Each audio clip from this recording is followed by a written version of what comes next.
व्याख्यामुद्रां करसरसिजैः पुस्तकं शङ्खचक्रे विप्रभिन्नस्फटिकरुचरे पुण्डरीके निषण्णः अम्लानश्रीरमृतविशदैरंशभिप्लावयन् मामाविर्भूयादनगमहिमा मानसे वागधीशः नमस्ते प्राणेश प्रणतविभवायामनिमगाहनमस्वामिन् रामप्रियतमानमन् गुरुगुण नमस्तुभ्यं भीमप्रबलतमकृष्णेष्ट भगवन्नमः श्रीमन्मध्वप्रदिश सुदर्शन्नो जय जय श्रीगुरुभ्यो नमः।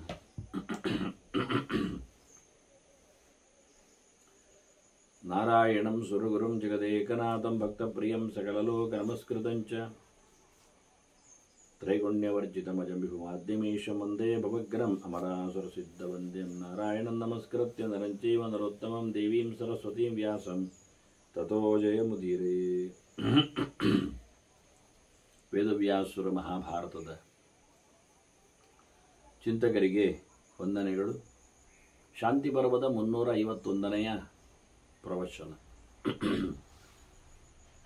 ವ್ಯಾಸರು ತನ್ನ ಮಗನಿಗೆ ಕೆಲವು ಯೌಗಿಕವಾದ ತಂತ್ರಗಳ ಬಗ್ಗೆ ಚಿಂತನೆಯನ್ನು ಕೊಡ್ತಾ ಇದ್ದರು. ಮುಖ್ಯವಾಗಿ ಮನಸ್ಸಿನ ನಿಗ್ರಹ ಅದೆಷ್ಟು ಪ್ರಭಾವಪೂರ್ಣವಾದದ್ದು ಅನ್ನುವುದರ ಬಗ್ಗೆ ಕೆಲವು ಮಾತುಗಳನ್ನು ತಿಳಿಸ್ತಾರೆ. ಹಾಗಾಗಿ ಮೊದಲ ಬಾರಿಗೆ ಮನುಷ್ಯ ಮಾಡಬೇಕಾದಂತಹ ಪ್ರಯತ್ನ ಎಲ್ಲಿ ಕೇಳಿದರೆ ಮನಸ್ಸಿನ ನಿಗ್ರಹದಲ್ಲಿ. ಮನಸ್ಸು ಪೂರ್ವ ಅದದ್ಯಾತ್. ಮೊದಲ ಬಾರಿಗೆ ಮನಸ್ಸಿನ ಮೇಲೆ ತನ್ನ ಹತೋಟಿಯನ್ನು ಸಾಧನೆ ಮಾಡಿಕೊಂಡ್ರೆ ಆನಂತರ ಅದು ಸಹಜವಾಗಿ ಎಲ್ಲವನ್ನು ಸಹ ಗೆಲ್ಲಿಕ್ಕಾಗ್ತಾನೆ. ಅದಕ್ಕೊಂದು ದೃಷ್ಟಾಂತ ಹೇಳ್ತಾರೆ. ಹೇಗೆ ಅಂದರೆ ಕುಮೀನಮಿವ ಮತ್ಸ್ಯ ಅಂತ. ಕೆಟ್ಟ ಮೀನನ್ನು ಮೀನು ಹಿಡಿಯುವವರು ಹೇಗೆ ಮೊದಲು ಹಿಡಿದು ಹಾಕ್ತಾರೋ ಹಾಗೆ. ಅದು ಕೆಟ್ಟ ಮೀನು ಅಂದರೆ ಕುಮೀನ ಅನ್ನುವಲ್ಲಿ ಇಲ್ಲಿ ಮೀನು ನಮಗೆ ಕೆಟ್ಟದಾಗಿ ಅಂದರೆ ಯಾವುದೋ ಒಂದು ಜಾತಿ ಮೀನು, ಒಂದು ಜಾತಿ ಆ ಮೀನುಗಳು ಅವುಗಳು ಭಾರಿ ಹಾರುತ್ತಾವೆ, ಓಡುತ್ತಾವೆ, ತಪ್ಪಿಸಿಕೊಳ್ಳುತ್ತಾವೆ. ಹಾಗಾಗಿ ಅಂಥ ಜಾತಿಗಳನ್ನು ಮೊದಲು ಹಿಡಿದುಕೊಂಡವ ಮತ್ತು ಇತರಗಳನ್ನು ತನ್ನ ಕೋಲಿನಲ್ಲಿಯೋ ಅಥವಾ ಗಾಳದಲ್ಲಿಯೋ ಹಿಡಿಲಿಕ್ಕೆ ನೋಡುತ್ತಾನೆ. ಹಾಗೆ ಅಥವಾ ಸಣ್ಣ ಮಟ್ಟಿನ ಮೀನುಗಳು ತಪ್ಪಿಸಿಕೊಳ್ಳುವುದು ಜಾಸ್ತಿ ಬೇಗ. ಅದಕ್ಕೆ ಅವನು ಬುಟ್ಟಿಗೆ ಹಾಕಿ ಮೊದಲು ತೆಗೆದು ಮತ್ತೆ ದೊಡ್ಡದರ ಎಡೆಗೆ ಹೋಗ್ತಾನೆ. ಒಟ್ಟಾರೆ ಚಂಚಲವಾದಂತಹ ಮೀನೇ ಮೊದಲು ಚಂಚಲ. ಅದರಲ್ಲಿ ಅತಿ ಚಂಚಲವಾಗಿರತಕ್ಕಂಥ ಕೆಲವು ಮೀನು, ಕೆಲವು ಸುಮ್ಮನೆ ಇರ್ತವೆ. ಈ ಮುಗುಡು ಮೀನುಗಳೆಲ್ಲ ಹೆಚ್ಚು ಓಡಾಡೋದಿಲ್ಲ, ಅವಳು ಸುಮ್ಮನೆ ಇರೋದು. ಕೆಲವು ನೆರಳು ಬಿದ್ದರೂ ಓಡ್ತಾವೆ. ಮನುಷ್ಯ ಕಾಲಿಡಬೇಕಾಗಿಲ್ಲ, ನೀರು ಅಲ್ಲಾಡಬೇಕಾಗಿಲ್ಲ, ಅದರ ನೀರಿನ ಮೇಲೆ ನೆರಳು ಬಿದ್ದಾಗಲೂ ಅವುಗಳು ಗೊತ್ತಾಗ್ತವೆ, ಓಡ್ತವೆ. ಹೀಗೆ ಅತಿ ಚಂಚಲವಾದ ಮೀನುಗಳನ್ನು ಮೊದಲು ಹಿಡಿಯುವಾಗಿ ಮನುಷ್ಯನ ಮನಸ್ಸು ಭಾರಿ ಚಂಚಲ. ಆದರೆ ಮೊದಲು ಮನಸ್ಸನ್ನು ಆತ ಹದ್ದುಬದ್ದಿನಲ್ಲಿ ಇಟ್ಟುಕೊಂಡ ಬಳಿಕ ಯಾವುದನ್ನು ಕೇಳಿದರೆ ನೋಡಿ, ಇಲ್ಲಿ ಒಂದು ಯೋಗದಲ್ಲಿನ ಒಂದು ಅಪೂರ್ವವಾದಂಥ ನಡೆ ವೇದವ್ಯಾಸರು ಮಗನಿಗೆ ಹೇಳುವಲ್ಲಿ ಸಿಗ್ತದೆ. ನಮಗೆ ತುಂಬ ಕಲಿಬೇಕಾದ ಸಂಗತಿ ಇದು. ಮನಸ್ಸನ್ನು ಹತೋಟಿಯಲ್ಲಿ ತಂದ ಬಳಿಕ ಯಾವ ಇಂದ್ರಿಯಗಳ ಮೇಲೆ ಅವನ ಪ್ರಾಬಲ್ಯ ಪಾರಪತ್ಯವನ್ನು ಸ್ಥಾಪಿಸಲಿಕ್ಕೆ ಉಂಟು ಕೇಳಿದೆ. ತತಃ ಶ್ರೋತ್ರಂ ತತಃ ಚಕ್ಷು ಜಿಹ್ವಾ ಗ್ರಾಣಂಚ ಯೋಗವಿತ್ ಅಂತ ಹೇಳಿ ಮೊದಲು ಕಂಟ್ರೋಲ್ ಮಾಡಬೇಕಾದ್ದು ಕಿವಿಯನ್ನು ಅಂತ ಹೇಳಿಬಿಟ್ರು. ಏನು ಕೇಳುವುದೇ ಇಲ್ಲ ಆಗಬೇಕು. ನೋಡಿ, ನಾನು ಹೇಳಿದೆ ಇದು ಅಪೂರ್ವವಾದ ಗೆರೆ. ಯೋಗಶಾಸ್ತ್ರದಲ್ಲಿ ಎಲ್ಲಿಯೂ ಬಾರದ ಒಂದು ಅಪೂರ್ವವಾದಂತಹ, ಮಹಾಭಾರತದಲ್ಲಿಯೂ ಒಂದು ದೃಷ್ಟಿಯಿಂದ ಅತಿ ಹೆಚ್ಚಿನ ಸ್ಥಾನಮಾನವನ್ನು ಪಡೆಯುವ ಸಂಗತಿ. ಸಾಮಾನ್ಯವಾಗಿ ಯಾವುದೇ ಇವತ್ತೇನು ಹೇಳೋದು ನಾವು, ಎಲ್ಲಿದ್ದಾರೆ ಯೋಗಾಚಾರ್ಯರನ್ನೆಲ್ಲ ಕರೆಯುವುದು ಇರಲಿ, ಯಾವುದೇ ಒಬ್ಬ ಯೋಗಿಗೆ ಯೋಗದ ಬಗ್ಗೆ ಹೇಳುವವನಿಗೆ ಇದು ವಿಷಯ ಗೊತ್ತಿಲ್ಲ. ನಮ್ಮಲ್ಲಿ ಯಾವುದನ್ನು ಮೊದಲು ಕಂಟ್ರೋಲ್ ಮಾಡಬೇಕು ಹೇಳಿದ್ರೆ, ಇಂದ್ರಿಯಗಳಲ್ಲಿ ಕಂಟ್ರೋಲ್ ಮಾಡೋದಾದರೆ ಮನಸ್ಸಾಯ್ತಲ್ಲ ಅಂತರಿಂದ್ರಿಯ, ಅದು ಎಲ್ಲರೂ ಹೇಳ್ತಾರೆ ಅನ್ನೋದು ಸತ್ಯ. ಅದರ ನಂತರದಲ್ಲಿ ಯಾವುದು ಕೇಳಿದರೆ ಇಂಪಾರ್ಟೆನ್ಸ್, ಪ್ರಿಯಾರಿಟಿ ಯಾವುದು ಕೇಳಿದರೆ ಕಿವಿಗೆ ಅಂದರು. ಕೇಳುವುದೇ ಇಲ್ಲ, ಯಾರ ವಿಷಯವೂ ಏನೂ ಕೇಳಲಿಕ್ಕೂ ಬರುವುದಿಲ್ಲ. ಕೇಳಿಕೊಳ್ಳಬೇಕಾ ಎನ್ನತಕ್ಕ ಆಸೆಯೇ ಇರಬಾರ್ದು. ಏನಂತೆ, ವಿಷಯ ಏನಂತೆ, ಈ ಕ್ಯೂರಿಯಾಸಿಟಿ ಹೇಳ್ತಾರಲ್ಲ, ಅದು ಬೇಡವೇ ಬೇಡ. ಸಹಜವಾಗಿ ಹೇಳೋದಾದ್ರೆ ಒಂದು ಶಬ್ದ ಹೇಳೋದಾದ್ರೆ ವಾರ್ತೆ ಅಂತ. ಯಾವಾಗ ಮನುಷ್ಯ ವಾರ್ತೆಗೆ ಕಿವಿ ಕೊಡ್ತಾನೆ ಆವತ್ತವ ಸೋರ್ತಾನೆ. ಅಲ್ಲಿಗೆ ಅವನಲ್ಲಿ ಭಾವನೆಗಳು ಏರುಪೇರಾಗ್ತವೆ, ಕೂಡಲೇ ಸ್ಪಂದಿಸ್ತಾನೆ, ಬಾಯಲ್ಲಿ ಮಾತುಗಳು ಬರ್ತವೆ. ಅಲ್ಲಿ ಹೀಗಂತ ಹೇಳಿದ ತಕ್ಷಣ ಅದು ಹಾಗೆ ಅಂತ ಶುರು ಮಾಡುತ್ತೇನೆ. ಹಾಗಾಗಿ ಮೊದಲು ಶಬ್ದಕ್ಕೆ ಶಬ್ದದ ಪ್ರತಿಕ್ರಿಯೆಗಳು, ಆಕ್ಷನ್ಗಳು. ಅದರಿಂದ ಶಬ್ದವೇ ಇಲ್ಲ ಅಂದ್ರೆ ಮೊದಲು ದೇವರು ನಮ್ಮನ್ನು ಏನು ಮಾಡಬೇಕಂದ್ರೆ ಕಿವುಡನನ್ನಾಗಿಸಬೇಕು. ಹೊರಗೆ ಎಷ್ಟು ಗದ್ದಲಗಳು, ಎಷ್ಟು ವೈಭವಗಳು, ಅದು ಯಾವುದು ಇವನಂತ ಆಗಬಾರದು. ಇವ ಜಪಕ್ಕೋ ಪೂಜೆಗೂ ಕೂತಿದ್ರೆ ಅವ ಕೊಳಲು ಊದ್ತಾ ಇರಲಿ, ಊದ್ತಾನೆ. ನಮಗೆ ಎಲ್ಲಿವರೆಗೆ ರೋಗ ಆಗಿದೆ ಕೇಳಿದರೆ ಸತ್ಯ ಹೇಳುತ್ತೆ, ಯಾವುದೋ ಒಂದು ಗಂಟೆಗಳಿಗೆಯಲ್ಲಿ ಅವ ಊದುವವನು ಊದುವುದು, ಬಾರಿಸುವವನು ಬಾರಿಸುವುದು, ಹಾಡುವವನು ಹಾಡುವುದು, ಕೂಗುವವನು ಕೂಗುವುದು. ಆದರೆ ಏನಾಗಿದೆ ಅಂದರೆ ಅದರ ಅನುರಣನ ಕಿವಿಗೆ ಆಗಲಿಕ್ಕೆ ಹೋಗಿ ಕಿವಿ ಇಲ್ಲದ ಹೊತ್ತಿನಲ್ಲಿಯೂ ಕೇಳಿಕೊಳ್ತದೆ. ಇದು ತಪ್ಪು, ಇದು ಕಷ್ಟ, ಇದೇ ಭಯಾನಕ, ಇದೇ ರೋಗ. ಒಬ್ಬ ಬೆಳಿಗ್ಗಿಂದ ಇದು ಆದವನಿಗೂ ಇದ್ದವನು ಇಟ್ಕೊಳ್ಳಿ. ಸಂತೆಯ ಪಕ್ಕದಲ್ಲಿ ಒಬ್ಬ ಅಂಗಡಿಯವ, ಸಂತೆಯಲ್ಲಿ ಕೂಗ್ತಾ ಇರ್ತಾರೆ. ಅದೊಂದು ನಿಯಮೇನ ಕೆಲವು ಶಬ್ದಗಳನ್ನು ಕೂಗ್ತಾರೆ. 3 kg 100 ರೂಪಾಯಿ, 100 ರೂಪಾಯಿ 3 kg ಅಂತ ಹೇಳುವುದನ್ನು, ಯಾವುದೇ ವಿಷಯ ಇರಲಿ, ಯಾವುದೇ ವಸ್ತು ಇರಲಿ, ಅದು ನೀರುಳ್ಳಿ ಇರಲಿ ಅಥವಾ ಟೊಮೆಟೊ ಇರಲಿ, ಇಂಥದ್ದೇ ಮಾತ್ರ ನಮಗೆ ಹೆಚ್ಚು ಕಮ್ಮಿ ರೇಟಲ್ಲಿ ಜಾಸ್ತಿ ಸಿಗುವಂಥದ್ದು. ಮತ್ತು ಒಳ್ಳೆಯದೆಲ್ಲ ಸಿಗುವುದಿಲ್ಲ. ತಿನ್ನುವವರು ಅಂಥವರೇ ಇರ್ತಾರೆ. 100 ರೂಪಾಯಿ ಕೊಟ್ಟು 3 kg ತಿನ್ನುವರು ಇದ್ದಾರೆ ವಾರಕ್ಕೆ, ಮತ್ತು ಇವನ್ನ ತಗೊಂಡು ಹೋಗ್ತಾರೆ ಅಂತ. ಇರಲಿ, ಅವನು ಕೂಗ್ತಾನೆ, ಅವನದ್ದು ಬದುಕು ಇವರದ್ದು ಬದುಕಿರಲು, ಅದನ್ನೇ ಪ್ರಾಡಕ್ಟ್ ಮಾಡ್ತಾರೆ. ನಮ್ಮಿಂದ ಗೆಣಸು ಹೊರಗೆ ಹೋಗ್ತದೆ, ಬಟಾಟೆ ಇಲ್ಲಿಯೇ ಡಿಸ್ಟ್ರಿಬ್ಯೂಟ್ ಆಗ್ತದೆ.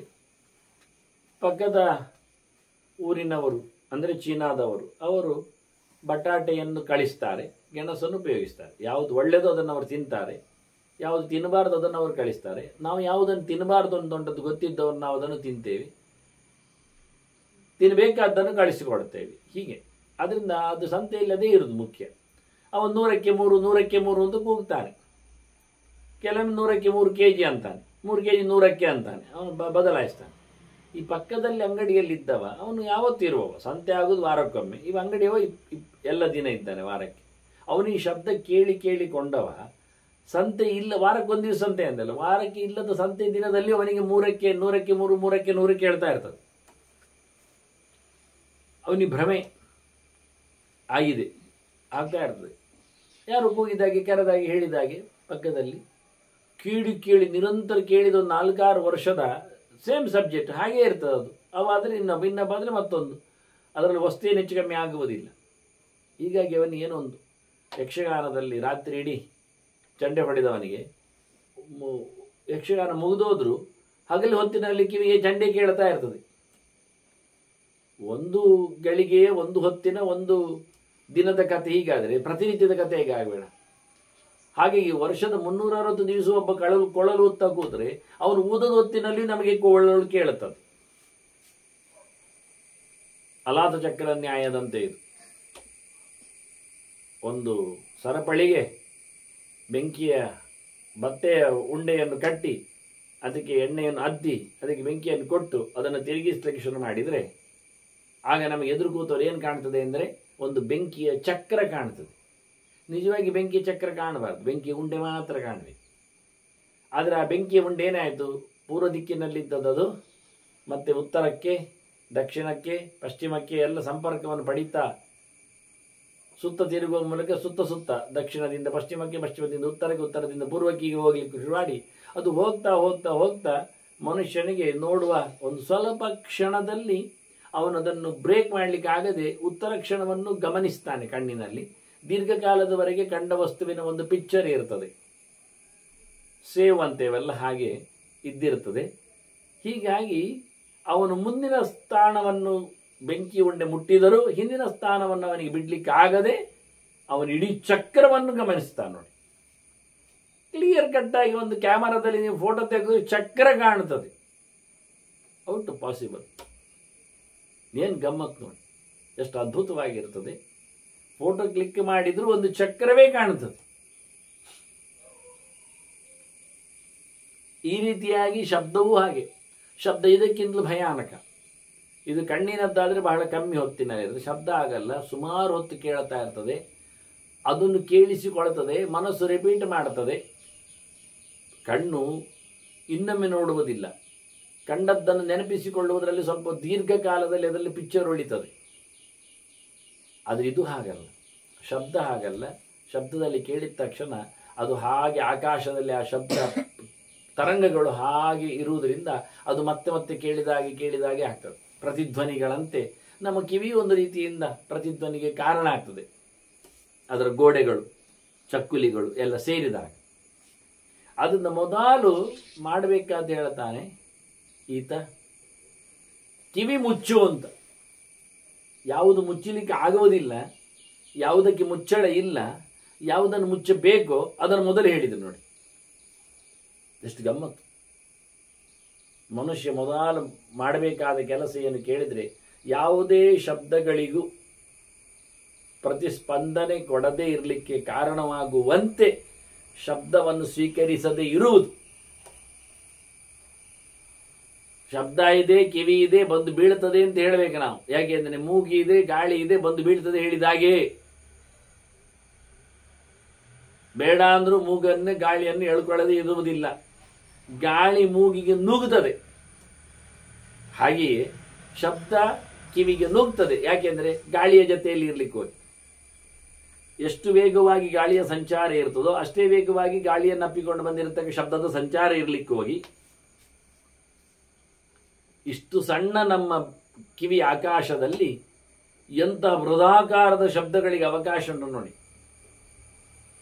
ಒಬ್ಬ ರಾಜ ಹೀಗೆ ಸಿಂಹಾಸನದಲ್ಲಿ ಕೂತಿದ್ದ. ಅವನ ಹೆಸರು ನನಗೀಗ ನೆನಪೋಗಿದೆ ಅಷ್ಟೆ. ಹಿಂದೆ ನಮ್ಮ ದೇಶದಲ್ಲೇ ಒಂದು ಕಡೆಯಲ್ಲಿದ್ದ ತುಂಡರಸ, ಸ್ವಾತಂತ್ರ್ಯ ಪೂರ್ವದಲ್ಲಿ. ಅವನು ಎದ್ದಾಗ ಹೀಗೆ ಕೂತಿದ್ದವ ಸಿಂಹಾಸನದಲ್ಲಿ, ಯಾವುದೋ ಒಂದು ಪ್ರಕರಣದಲ್ಲಿ ಎದ್ದಾಗ ಅವನ ಮೇಲು ಹೊದಿಕೆ ಆ ಸಿಂಹಾಸನದ ಯಾವುದೋ ಒಂದು ಬದಿಗೆ ಸಿಲುಕಿಕೊಂಡು ಹರಿಯಿತು. ಸಿಲುಕಿಕೊಂಡಿತು. ಇವ ಎದ್ದಿದ್ದಾನೆ ರಭಸದಲ್ಲಿ. ಆಗ ಅದು ಹರಿದೋಯ್ತು. ಹರಿಯುವಾಗ ಒಂದು ಸದ್ದಾಯಿತು, ಬರ್ರ ಅಂತ ಪರ್ಕ ಅಂದೇನೋ ಸದ್ದಾಯಿತು. ಅವನು ಅದರ ಮೇಲೆ ಗಮನ ಕೊಟ್ಟ, ಚೆನ್ನಾಗಿ ಆಗಿದೆ ಅನ್ನಿಸಿಕೊಂಡ. ಮತ್ತೆ ಕೂತ, ಇನ್ನೊಮ್ಮೆ ಶಾಲನ್ನು ಅಲ್ಲಿಗೆ ಸಿಕ್ಕಿಸಿದ, ಮತ್ತೆ ಎದ್ದ. ಮಗದೊಮ್ಮೆ ಅದು ಸದ್ದು ಮಾಡಿತು, ಪರ್ಕ್ ಅಂತ ಹೇಳಿ. ಮತ್ತೊಮ್ಮೆ ಅದನ್ನು ಪ್ರಯತ್ನಿಸಿಕೊಂಡ, ಇನ್ನೊಂದು ಕಡೆಯಲ್ಲಿ ಇಟ್ಟು ಮಾಡಿದ. ಭಾರಿ ಖುಷಿ ಆಯ್ತಂತೆ ಅವನಿಗೆ. ಇದು ಇತಿಹಾಸದಲ್ಲಿ ದಾಖಲೆ ಆಗಿದೆ. ಮತ್ತೆ ಒಂದು ಜನವನ್ನು ಬರಲಿಕ್ಕೆ ಹೇಳಿದ, ಬಟ್ಟೆ ತರಲಿಕ್ಕೆ ಹೇಳಿದ, ಹರಿ ಅಂತ ಹೇಳಿದ. ಆ ಯಾವ ಸೌಂಡ್ ಅವನಿಗೆ ಮೊದಲು ಎಫೆಕ್ಟ್ ಕೊಟ್ಟಿದ್ದು ಆ ಸೌಂಡ್ ಬರುವ ಹಾಗೆ ಅದನ್ನು ತಾಂತ್ರಿಕವಾಗಿ ಹೇಳಿಕೊಟ್ಟು ತೋರಿಸಿಬಿಟ್ಟು ಮಾಡಲಿಕ್ಕೆ ಶುರು ಮಾಡಿದ. ಹಾಗಾಗಿ ಯಾವತ್ತೆಲ್ಲ ರಾಜನಿಗೆ ಪುರುಸೋರ್ತಿರ್ತದೆ, ಅವನ ಹತ್ತಿರದಲ್ಲಿ ಒಬ್ಬ ಕೆಲಸದವ ಬಂದು ಒಂದು ಬಟ್ಟೆ ತಂದು ಹರಿಬೇಕು, ಅದು ಕೇಳಬೇಕು. ಈ ನಮೂನೆ ಆಗಿದೆ.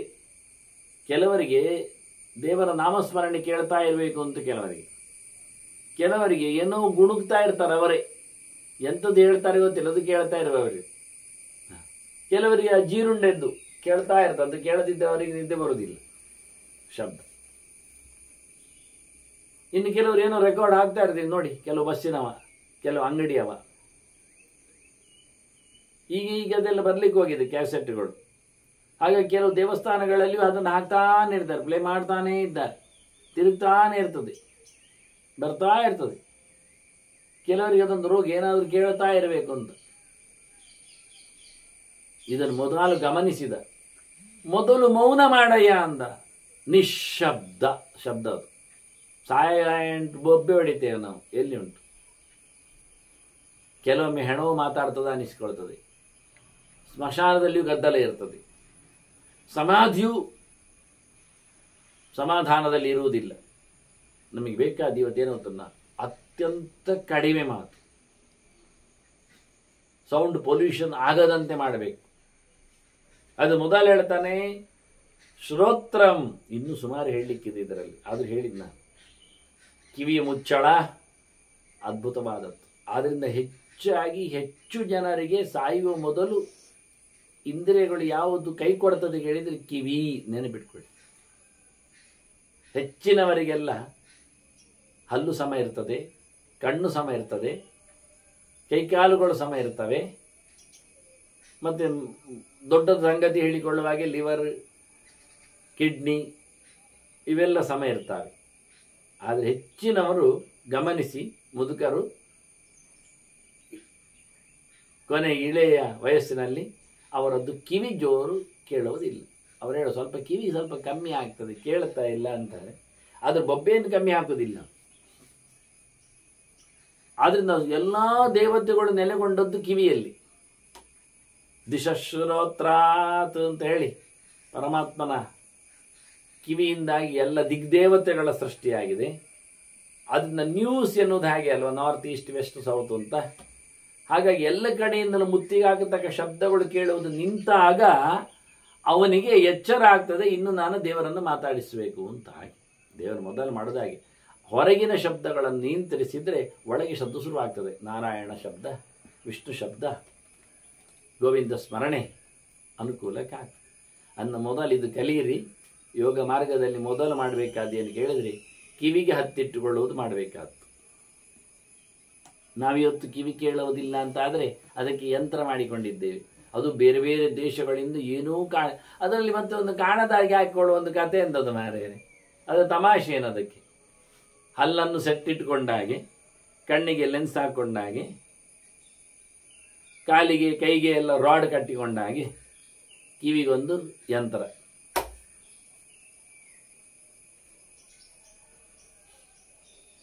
ಅದು ಕಾಣದಂತೆ ಹಾಕಿಕೊಳ್ಳುವ ರೀತಿಯಲ್ಲಿ. ಮತ್ತೆ ಇನ್ನೊಬ್ರಿಗೆ ಗೊತ್ತಾಗಬಾರ್ದು, ಗೊತ್ತಾಗಿ ಅವನಿಗೂ ಅದೇ ಪ್ರಯೋಜನ. ಮತ್ತೆ ಅವನಿಗೂ ಕಿವಿ ಕೇಳುವುದಿಲ್ಲ. ಹಾಗಾಗಿ ಮೊದಲು ಮಾಡಬೇಕಾದ ಕೆಲಸ ಕಿವಿ ಇದ್ದರೂ ಕೇಳದಂತೆ ಇರುವುದು. ನಾನು ಇನ್ನೊಮ್ಮೆ ಆ ಕಥೆಯನ್ನು ಉಲ್ಲೇಖ ಮಾಡಿದ್ದೆ, ಇದು ಯಾಕೆ ಯೋಗ ಆಯಿತು ಅಂತ. ಒಬ್ಬ ಎಲ್ಲ ತೊರೆದ ಬೈರಾಗಿ ನದಿ ತೀರದಲ್ಲಿ ಮಲಗಿದ್ದ ಕತೆ ನೆನಪು ಮಾಡಿಕೊಳ್ಳಿ. ಅವನು ಹಾಗೆ ಬಿದ್ದುಕೊಂಡಿದ್ದಾನೆ ಮೈಚಲ್ಲಿ. ಬೇರೆ ಬಿಸಿಲುಂಟು, ನದಿಯ ತೀರ, ಉಸುಕಿನ ನೆಲ, ಬಟ್ಟೆ ಹಾಕೊಳ್ಳಿಲ್ಲ ಬೇರೆವ, ಬೈರಾಗಿ. ಆದರೆ ಮಂಡೆಯ ಹತ್ತಿರದಲ್ಲಿ ಒಂದು ದಿನ್ನೆ ಮಾಡಿಕೊಂಡು ಮಲಗಿದ್ದಾನೆ, ಮರಳಿನ ದಿನ್ನೆ. ಆಚೆ ಈಚೆ ಹೋಗುವವರು ನೋಡಿದ್ರು ಅವನನ್ನು. ಪರಿಚಯ ಉಂಟು ಅವರಿಗೆ. ಪರಿಚಯ ಅಂದರೆ ಈ ಊರಿನಲ್ಲಿದ್ದಾರೆ ಬೈರಾಗಿ ಅಂತ. ಅವರ ತಲೆಯಲ್ಲಿ ಎಲ್ಲ ಇವನು ಸೋಮಾರಿ ಅಂತಲೂ ಇರ್ತದೆ, ಧರ್ಮಕ್ಕೆ ತಿಂತಾನೆ ಅಂತ ಇರಬಹುದು ಅಂತ. ಊರಿನವರು ಬೀಡಿ ಕಟ್ಟಲಿಕ್ಕೋ ಬೀಡಿ ಬಿಚ್ಚಲಿಕ್ಕೋ ಏನೋ ಹೋಗ್ತಾರೆ ಬರ್ತಾರೆ ಆ ಗುಡ್ಡದಲ್ಲಿ. ಹಾಗೆ ಹೇಳಿದರು, ಎಲ್ಲ ಬಿಟ್ಟಿದ್ದಾನೆ ಬೈರಾಗಿ. ಆದರೂ ಅವನಿಗೆ ಮಂಡೆಗೆ ಒಂದು ದಿನ್ನೆ ಹಾಕೊಂಡಿದ್ದಾನೆ, ತಲೆಗಿಮು ಬೇಕು ಅವನಿಗೆ. ನೋಡಿ ಎಷ್ಟು ಗಮ್ಮತ್ತಿದ್ದಾನೆ ಅಂತ ಹೇಳಿಕೊಂಡು. ಇವನಿಗೆ ಬೇಡ ಇತ್ತು, ಅಲ್ಲೇ ಒಂದು ಮಣ್ಣಿತ್ತು, ರಾಶಿ ಇತ್ತು, ಅಲ್ಲಿಗೆ ಮಂಡೆ ಕೊಟ್ಟಿದ್ದೆ. ಇವನ್ ಮಂಡೆ ಬೇಕು ಅಂತ ಮಾಡಿಕೊಂಡದ್ದಲ್ಲ. ಆದರೂ ಅವನು ಜನ ಹೇಳಿದರು. ಅವೇನು ಮಾಡಿದ, ಅದನ್ನು ಸಪಾಯ ಮಾಡಿದ, ದಿನ್ನೆಯನ್ನು ತೆಗೆದ, ಸಮತಟ್ಟು ಮಾಡಿದ, ಮಲಗಿದ. ಅದೇ ಮಂದಿ ಸಂಜೆ ಬಂದವು ಕೆಲಸ ಮುಗಿಸಿ ಪೇಟೆಯಿಂದ ನದಿಗುಂಟಕ್ಕೆ ಬರುವಾಗ ಹೇಳ್ತೇವೆ, ಬೈರಾಗಿ ಅಲ್ಲಿ ಮಲಗಿ ಇದ್ದಾನೆ. ಓ, ನಾವು ಕೇಳಿದೆ ಅವನಿಗೆ, ಈಗ ಮಂಡೆ ಸಮ ಮಾಡಿದ್ದಾನವ, ಸಮತಟ್ಟು ಮಾಡಿ ಮಲಗಿದ್ದಾನೀಗ. ಆಗುವುದು ನಮಗೆ ಕಿವಿ ಕೊಡ್ತಾನವ ಹೇಳುವುದು ಅಂದು. ಇವತ್ತಿನಿಂದ ಪಾಠ ಶುರುವನಿಗೆ.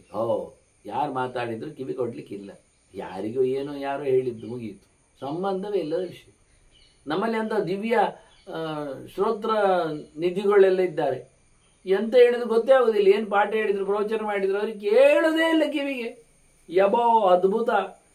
ಕೆಲವರೆಲ್ಲ ಸಿದ್ಧ ಪುರುಷರಿದ್ದಾರೆ, ಏನೂ ಅರ್ಥ ಆಗುವುದಿಲ್ಲ ಅವರಿಗೆ. ಎಷ್ಟರ್ಥ ಹೇಳಿದ್ರು ಗೊತ್ತಾಗುವುದಿಲ್ಲ. ಬೆಳಿಗ್ಗೆ ಏಳುವುದೂ ಇಲ್ಲ, ರಾತ್ರಿ ಮಲಗುವುದೂ ಇಲ್ಲ, ಏಕಾದಶಿ ತಿನ್ನದೆ ಇರುವುದೂ ಇಲ್ಲ. ಎಂತ ಹೇಳಿಕ್ಕೆ ಬರ್ತದೆ. ಕೃಷ್ಣಾಷ್ಟಮಿ ಎಂದೋ ಮಾಡ್ತಾರೆ ಕೂತ್ಕೊಂಡು. ಇಂಥವರನ್ನ ಮಾತಾಡಿಸುವುದು ಹೇಗೆ? ಅವ್ರಿಗೆ ಕಿವಿ ಕೇಳೋದೇ ಇಲ್ಲ. ಎಂಥದ್ದು ಹೇಳ್ತಾರೆ ಅಂತ. ಹಾಗಾಗಿ ಇಂತಹ ದಿವ್ಯ ಮೂರ್ತಿಗಳು ಇದ್ದಾರೆ, ನಾವೇನು ಮಾಡೋದು? ಒಂದು ಆಗಬೇಕಾದ ಕಥೆಯನ್ನು ಹೇಳ್ತಾರೆ. ತಥಾ ಶ್ರೋತ್ರ ತಥಾ ಚಕ್ಷು. ಮುಂದೆ ಎರಡನೇದು ಬಾಗಿಲು ಹಾಕಿಲಿರುವಂಥದ್ದು ಯಾವುದು ಗೊತ್ತುಂಟ? ಕಣ್ಣು. ಇದು ಭಯಾನಕ. ಯಾಕೆಂದರೆ ಕಣ್ಣಿಗೆ ರೆಪ್ಪೆ ಉಂಟು, ಮುಚ್ಚಲಿಕ್ಕೆ ಬರ್ತದೆ, ಆದರೆ ಮೆಲ್ಲ ಎಡೆಯಲ್ಲಿ ನೋಡ್ತದೆ. ಅದು ಗಮ್ಮತ್ತು ಅಂದರೆ ಹಾಗೆ. ಕಣ್ಣಿನ ಕತೆ ಹಾಗೆ. ಕಣ್ಣು ಸ್ವಲ್ಪ ಮೋಸಗಾರ, ಅದಕ್ಕೆ ಬಗೆ ಬಗೆಯಿಂದ ತನ್ನನ್ನು ನೋಡಿಸಿಕೊಳ್ಳಿಕ್ಕೆ ಬರ್ತದೆ. ಅದರಿಂದ ಜನರೆಲ್ಲ ಹೇಳ್ತಾರೆ, ಅವನ ಕಣ್ಣು ನೋಡು ಗೊತ್ತಾಗ್ತದೆ ಅವ ಮೋಸ ಇದ್ದಾನೆ ಅಂತ ಹೇಳ್ತಾರೆ. ಸರ್ವೇಂದ್ರಿಯಾಣಾಂ ನಯನಂ ಪ್ರಧಾನ ಹೇಳುವ ಮೂಲಕ ಕೇಳುವ ಕುತೂಹಲ ಮೊದಲಿಗೆ ಅವನಿಗೆ, ಕೇಳಿದ ನಂತರ ನೋಡುವ ಅಂತ ಚಾಪಲ. ಅಲ್ಲಿ ಸರ್ಕಸ್ ಬಂದಿದೆ ಅಂತೆ ಅಂತ ಕಿವಿಯಲ್ಲಿ ಕೇಳ್ತಾನೆ. ಕಿವಿಯಲ್ಲಿ ಕೇಳಿದ ತಕ್ಷಣ ಅವನಿಗೆ ಮೈಯೆಲ್ಲ ತುರುಕಿ ಹೇಳ್ತದೆ.